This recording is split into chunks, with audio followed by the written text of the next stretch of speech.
আপনাদের সামনে আমি আর একটা সরকারি নথি পেশ করছি।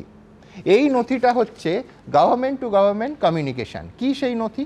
22শে মার্চ 2024 সালে যে মুহূর্তে কালো তালিকাভুক্ত হলো এই স্যালাইন, সেই মুহূর্তে কর্ণাটক সরকার যাদের যাদের কাছে এই গোটা ইনফরমেশনটা পাঠিয়েছিল, লক্ষ্য করে দেখুন, কোনো অ্যাম্বিগুইটি নেই, একেবারে মেসার্স পশ্চিমবঙ্গ ফার্মাসিউটিক্যালসের নাম করে তাদের শিলিগুড়ি দার্জিলিংয়ের ঠিকানা দিয়ে তার মধ্যে যাদের যাদের কপি পাঠানো হয়েছে তার 4 নম্বর নামটা কি, এটা কিন্তু আমি বলছি যে রাজ্য সরকার রেড এই সমস্ত কিছুর আগে, এটা হচ্ছে 22/3/2024, যেখানে তারা জানালো 3 বছরের জন্য এই সংস্থাকে কালো তালিকাভুক্ত করা হলো, কোনো ওষুধ এদের কাছ থেকে নেওয়া হবে না।